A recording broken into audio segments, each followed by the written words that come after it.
ندی نالوں کا پانی لوگ مجبوراً پی لیتے ہیں اور اس میں جرمز جو موجود ہوتی ہیں آپ کو پتہ ہے، بیکٹیریا مطلب اورینٹڈ پانی ہے. اور اس کے بعد بجلی کا جو سب سے زیادہ بحران آج کل 18 گھنٹے بجلی کی لوڈ شیڈنگ جاری ہے ایون گلگت شہر میں. باقی آپ دور افتادہ علاقے جو اضلاع ہیں ان کو آپ ڈسکس نہ کریں، صرف شہر گلگت کی ہی بات کریں تو بہت زیادہ کرائسس ہیں بجلی کے. ابھی تک رن آف دا ریور میں کوئی پاور پروجیکٹ پچھلی گورنمنٹس نے نہیں وہاں پہ انٹروڈیوس کروایا. پہلی دفعہ 4 نومبر کو ہینزل 20 میگا واٹ جو رن آف دا ریور پروجیکٹ ہے اس کا ٹینڈر شینڈر بھی ہوا ہے، اس کی ابھی فائنلائزیشن ہونے جا رہی ہے. تو پھر اس کے بعد آپ صحت کے اوپر آ جائیں. صحت میں کوئی خاطر خواہ بجٹ نہیں ہے، وہاں پہ فیسلٹیز نہیں ہیں. ایون MRI کروانے کے لیے وہاں کا جو غریب ہے بلتستان ڈویژن کے دور افتادہ علاقے، پھر آپ غزر کے آخری کونوں میں آپ جائیں، دیامر کے بالکل دیہات کے اندر آپ چلے جائیں تو صحت کے لیے کچھ بھی نہیں کیا گیا جس کے اوپر ہمارا فوکس ہے. آپ پھر تعلیم کے اوپر آ جائیں جو بنیادی ضرورت ہے انسان کی. تعلیم کے اوپر انویسٹمنٹ نہیں ہوئی. اب یہ جو 3-4 چیزیں ہیں، پینے کا صاف پانی اور صحت اور تعلیم، یہ ریاست کا کام ہے کہ یہ فیسلٹیز اپنی عوام کو دے اور پھر اس کے لیے پرائورٹیز کوئی بھی گورنمنٹ اپنا فکس کرتی ہے، اس ٹارگٹ کے پیچھے دوڑتی ہے. تو اس کے لیے انشاءاللہ تعالی ہم یہ ضرور کہیں گے کہ پہلی دفعہ گلگت بلتستان کے اس لاٹ میں اسمبلی کے لکھی پڑھی قیادت آئی ہے. لکھے پڑھے لوگ آئے ہیں، چیزوں کو سمجھتے ہیں اور مجھ جیسا ایک گراس روٹ لیول کا پولیٹیکل ورکر وہ آج اسمبلی میں ہے تو اس کے پیچھے عمران خان صاحب کی سوچ ہے. اب آپ دیکھیں خان صاحب کی ایک سوچ یہ بھی ہے کہ ریاست کا جو پیسہ ہے، ٹیکس کا پیسہ، وہ انسان کے اوپر لگے، ہیومن ڈیولپمنٹ کے اوپر. تو اب ہیومن ڈیولپمنٹ کیا ہے؟ تعلیم کے اوپر آپ پیسہ لگائیں، بچوں کو اچھے سے اچھی فیسلٹیز کے اندر تعلیم آپ دیں. پھر صحت کارڈ گلگت بلتستان میں خان صاحب نے باقاعدہ طور پہ اعلان کیا، آپ نے سنا ہوگا پہلی دفعہ کوئی پرائم منسٹر گلگت بلتستان کی کیبنٹ کے عہد کے لیے آئے تھے. وہاں پہ انہوں نے کیٹاگوریکلی اعلان کیا کہ گلگت بلتستان کے جتنے ہاؤس ہولڈز ہیں سب کو خان صاحب نے اعلان کیا کہ ہیلتھ کارڈ فری دیں گے، جو 8 سے 10 لاکھ روپے آپ کو پتہ ہے وہ اس کی وہ پیکج ہے. پھر پانی ہے پینے کا، میرے اپنے حلقے میں برا حال ہے پانی کا. لوگ اس کے بیمار ہوئے ہیں، گردوں کے بیمار ہیں، اپینڈکس کے روزانہ بڑی تعداد میں 1 ڈزنس کی تعداد میں کیسز رجسٹرڈ ہیں.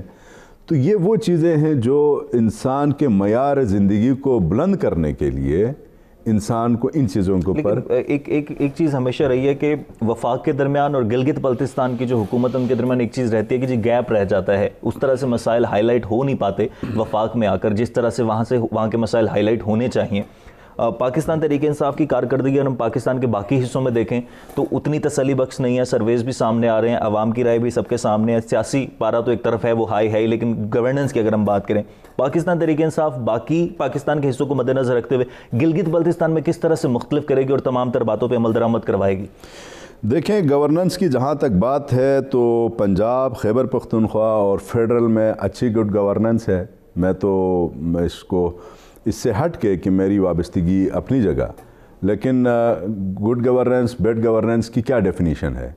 کیا فیڈرل گورنمنٹ اور 2 جو ہماری حکومتیں ہیں ان کے اندر کوئی ایسے کیسز جس پہ عوام کا پیسہ چرایا گیا ہو؟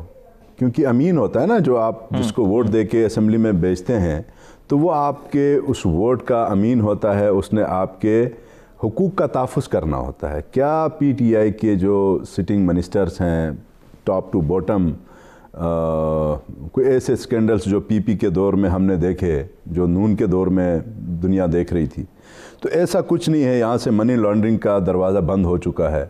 اب انشاءاللہ تعالی گڈ گورننس کی جو خان صاحب کی جو ایک ایمانداری کی زندگی ہے اس کو ہم آگے بڑھاتے ہوئے انشاءاللہ گلگت بلتستان میں بھی ہم لوگوں کے ریلیف کے لیے دن رات ہم کوشش کریں گے، محنت کریں گے، بلند بانگ دعوے نہیں کریں گے، کیونکہ یہ کیمرہ جو ہوتا ہے یہ انسان کو پھر کل کو اکاؤنٹیبل کروا دیتا ہے آگے۔ ہم اپنے ریسورسز کے اندر رہ کے گلگت بلتستان کے لیے بیسٹ کرنے کی کوشش کریں گے۔ لیکن ایک عام آدمی جو ہے، اگر آپ ایک عام آدمی اب یہ سن کر تھک چکا ہے جی کیسز منی لانڈرنگ، ایک عام آدمی سے اگر آپ بات کریں تو وہ یہی کہتے ہیں جی ہمیں اس چیز سے کنسرن نہیں ہے، اب ہمیں کنسرن ہے کہ جی ہمیں کب ریلیف ملے گا۔ باقی پاکستان کی جو آپ بات کریں، پنجاب کی بات کریں، وفاق کی بات کریں، آپ کے اکارڈنگ اچھی گورننس ہوگی، you are satisfied with that, لیکن ایک عام آدمی کی ریلیف کی جو چیز ہے وہ ہو پائے گی گلگت بلتستان میں؟ جی بالکل، دیکھیں عام آدمی کو سستی دالیں، سستا چاول، سستا گھی چاہیے ہوتا ہے، ٹھیک ہے۔ اب یہ پھر دوسری طرف یہ بھی آپ دیکھ لیں کہ کن حالات میں یہ ملک پی ٹی آئی کو حوالے کیا گیا ہے، اور اس کو اس پوری مہنگائی کو، انفلیشن کو مارکیٹ کے اندر سے اوور کم کرنے کے لیے خان صاحب نے اپنی آسٹیریٹی کا بھی ایک سب کو پتہ ہے کہ اخراجات انہوں نے اپنے کم کیے، اور میانہ روی کے ساتھ حکومت کو چلانے کی بھرپور کوشش ہے، لیکن جہاں اللہ پاک امتحان میں اپنے بندے کو ڈالتا ہے تو اس امتحان سے پھر نکالتا بھی ہے۔ گلگت بلتستان کے لوگوں کو بھی 2.5 سال تک ویٹ کرنا پڑے گا کیونکہ حالات وہاں پر بھی اسی طرح کے ملے ہیں جس طرح سے باقی پاکستان میں تھے۔ دیکھیں گلگت بلتستان کا اپنا کوئی سچ ریونیو نہیں ہے کہ ہم سے کل کو لوگ اس حساب کی پرفارمنس مانگے کہ جی اتنا پیسہ تھا آپ نے کہاں کہاں لگایا ہے۔ تو گرانٹ ان اینڈ میں گلگت بلتستان چلتا ہے، اور اس کو پھر پرائرٹیز فکس کرنے والی بات ہے۔ ہمارے چیف منسٹر صاحب نے پی ایم صاحب کے ساتھ ملاقات کی ہے 2-3 دن پہلے، اور انہیں کنونس کیا ہے۔ اس ملاقات پر میں آتا ہوں، مجھے بریک لینی ہے، بریک کے بعد واپس آتے ہیں، گفتگو کا سلسلہ یہیں سے آگے بڑھاتے ہیں، ہمارے ساتھ رہیے۔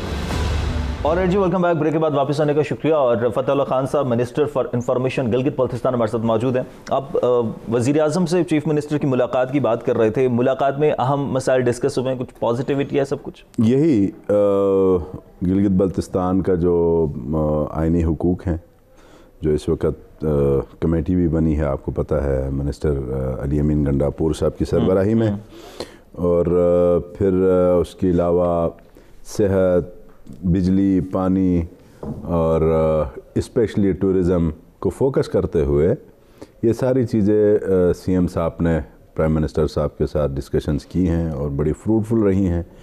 تو آگے انشاءاللہ ہوپ فار دی بیسٹ کہ گلگت بلتستان کے لوگوں کی جو تمنائیں ہیں ان کو پورا کرنے کی ہم بھرپور کوشش کریں گے۔ یہ ساری گفتگو جب کوئی بھی پارٹی اقتدار میں آتی ہے، چاہے وہ پاکستان میں ہو، گلگت بلتستان میں ہو، پاکستان کے باقی حصوں میں، وفاق میں ہو، یہی گفتگو ہوتی ہے۔ آپ کی پارٹی میں کیا مختلف ہے جو پچھلی پارٹیاں جب اقتدار میں آئی تھی تو ان میں جو نہیں تھا؟ آپ خود مجھے سامنے دیکھ رہے ہیں، میں بلند باغ دعوے نہیں کر رہا، جو صحیح بات ہے اور سچی بات ہے اس کو لے کے آگے بڑھ رہے ہیں۔ اور ہم میں اور ان میں یہ ضرور فرق ہے کہ ہمارے پاس ویژن ہے کچھ کرنے کا نا، ہم اس میں حادثاتی طور پہ نہیں آئے۔ اب میں اپنی ذاتی بات کر سکتا ہوں، اب انسان اپنی ذاتی سب سے پہلے بات کرتا ہے، تو میں نے مشکل حالات بھی دیکھے ہیں، غریب لوگوں کے ساتھ ہی رہا ہوں، غریبوں کے ووٹ سے میں آیا ہوں۔ بنیادی ضروریات، سہولیات کیسے ہیں لوگوں کی، کس طرح سے ان کو میٹ کیا جا سکتا ہے، ان کو ایڈریس کیا جا سکتا ہے، اور اس کے لیے ہم دیکھیں گلگت بلتستان ان ایڈ پہ چلتا ہے، میں نے آپ کو کہا۔ اب ڈیپینڈ کرتا ہے کہ ہم گلگت بلتستان کی وکالت اپنے وفاق کے ساتھ کیسے کریں گے اپنی پارٹی کے اندر، ڈیپینڈ اس کے اوپر کرتا ہے۔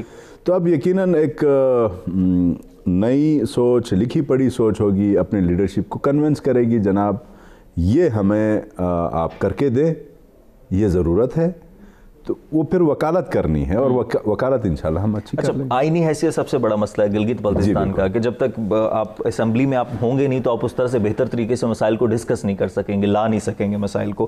آئینی حیثیت دلوانے کے لیے پاکستان تحریک انصاف کتنا وقت لے لے گی، آپ کو کیا لگتا ہے؟ ٹائم میں ایگزیکٹ آپ کو نہیں دے سکتا کیونکہ اس کمیٹی کا حصہ میں نہیں ہوں، البتہ یہ میں ضرور آپ کو بتا سکتا ہوں کہ گلگت بلتستان کی نوجوان نسل نے پچھلے 70-73 سالوں سے آئینی حقوق سے مراد پاکستان کے قومی دھارے میں شامل ہونا ہے۔ یہاں کوئی اور جس طرح کشمیر کا ایک کاز چل رہا ہے وہ اس طرح کا گلگت بلتستان کے ساتھ نہیں ہے۔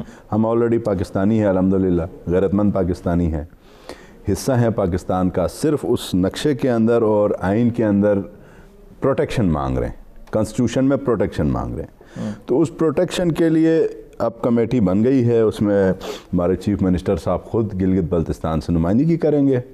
علی امین گنڈاپور صاحب جو میں اتنا کہوں کہ زبان کے بڑے پکے ہیں اور ہمیں پہلے کہا تھا انشاءاللہ ہم آپ کو آئینی حقوق دیں گے، تو وہ اس پہ ابھی بھی پابند ہیں، کمیٹڈ ہیں، اور ٹائم تھوڑا بہت لگے گا۔ کمیٹی بنی ہے، اب TORs تھوڑے سے اس کے اوپر ہو جائیں گے۔ ہم گلگت بلتستان اسمبلی سے بھی کوئی ریزولوشن یونانیمسلی تمام سیاسی جماعتیں، اس میں یہ PTI کی کوئی ذاتی خواہش نہیں ہے، نہ PP کی ہے، نہ نون کی ہے۔ من حیث القوم ہم اسمبلی سے ایک قرارداد ویٹ کروا کے پھر وفاق کو بھیج دیں گے۔ یہاں سے یہ جو کمیٹی ہے یہ پھر قومی اسمبلی میں اپنی سفارشات پیش کر کے وہ جو جتنا پروسیس اس میں لگے گا۔ ابھی 1 مہینہ غالباً ہو گیا پاکستان تحریک انصاف کو گلگت بلتستان میں اب اقتدار میں آئے، ابھی 1 مہینے میں کیا کچھ پیش رفت ہوئی ہے؟ کچھ پروجیکٹس کے حوالے سے کچھ بات چیت، کچھ پلاننگز، کچھ؟ جی، پچھلی گورنمنٹ نے گندم کے کوٹے میں کمی کی تھی 1 لاکھ بوری، تو اس پچھلے 3-4 دن پہلے اس کو ہم نے ریوائز کروایا ہے دوبارہ سے، کیونکہ وہاں آپ کو پتہ ہے غربت کا علاقہ ہے، دور دراز علاقوں کے لوگ اس کو افورڈ کر نہیں سکتے گندم کو۔ اس کے علاوہ ابھی فیوچر میں ہم ٹورزم کے حوالے سے بہت کچھ کرنے جا رہے ہیں۔ ٹورزم کے حوالے سے تقریباً 1000 گھرانوں کو انیشیلی ہم ٹارگٹ کر رہے ہیں مختلف وزٹنگ سپاٹس کے اوپر 10 اضلاع میں، جو خوبصورت اور یہ ٹورسٹ پوائنٹ کے جو علاقے ہیں، تو ان علاقوں میں آس پاس جو بستیاں ہوں گی ان بستیوں کے 1000 گھرانوں کو ہم ٹارگٹ فرسٹ آف آل کر رہے ہیں، جو اپنے گھر کی اس 4 دیواری کے اندر 3 کمروں پر مشتمل ایک اچھا کوٹیج بنائے، اور اس کے لیے سافٹ لونز گورنمنٹ دے گی۔ ابھی یہ بہت جلد سٹارٹ ہو رہا ہے، اس کی ورکنگ پیپر اس وقت تقریباً ان دنوں میں کمپلیٹ ہوئی ہے۔ تو وہ پھر ایک پیئنگ گیسٹ کے طور پہ جس طرح یورپین کنٹریز میں بھی ہوتا ہے، اسی طرز پہ گلگت بلتستان میں تقریباً 5,500 سے 6,000 رومز ٹوٹل اویلیبل ہیں۔ تمام ہوٹلز، انڈسٹریز آپ اٹھا کے دیکھ لیں، تو یہ بالکل ناکافی ہیں، جس کی وجہ سے فیڈرل گورنمنٹ کی کنسلٹیشن کے ساتھ گلگت بلتستان کی گورنمنٹ جو ہے اس کے اوپر جا رہی ہے کہ ٹورزم میں ہم فیسلٹیز اچھی دیں گے، رومز زیادہ سے زیادہ، اس میں لوگوں کا بزنس انکریز ہو جائے گا۔ اور پھر یہاں سے چلتا ہے کوئی ٹورسٹ تو اس کو جا کے خنجراب بارڈر تک، پیچھے آپ کے دمسم تک جو بلتستان کا ایریا، وہاں جتنے اسٹیشنس آئیں گے رستے میں، وہاں پہ اچھے واش رومز اور نماز پڑھنے کے لیے چھوٹی چھوٹی مساجد، اس کے لیے بھی ہم نے ایک PC1 فلوٹ کروایا ہے جو عنقریب اس کا وہ ہو رہا ہے۔ اور روڈ سٹرکچر، انفراسٹرکچر کے بہت مسائل ہیں، الیکٹریسٹی شارٹ فال بہت زیادہ ہوتا ہے وہاں پر۔ انفراسٹرکچر کی بہتری کے لیے بھی کچھ پروجیکٹس ہیں جن پر کام شروع کرنا ہے یا؟ بالکل ہے، غزر چترال روڈ جو ہے وہ PSDP میں آ رہا ہے، اس کا کام شروع ہو جائے گا۔ بلتستان میں بڑے میگا پروجیکٹس ہیں، 250 بیڈڈ ہاسپٹل ہے، فیڈرل PSDP کا ہے، پھر شگرتھنگ ہے ڈائیورجن، شتنگ نالا ہے، مطلب ہے بہت زیادہ اس وقت پروجیکٹس جو ہیں فیڈرل PSDP کے ہیں۔ پھر ہمارے ADP کی بھی پروجیکٹس ہیں جن کے اوپر ایکسپیڈائٹ کریں گے کام، کوشش ہوگی کہ تیزی سے آگے بڑھے،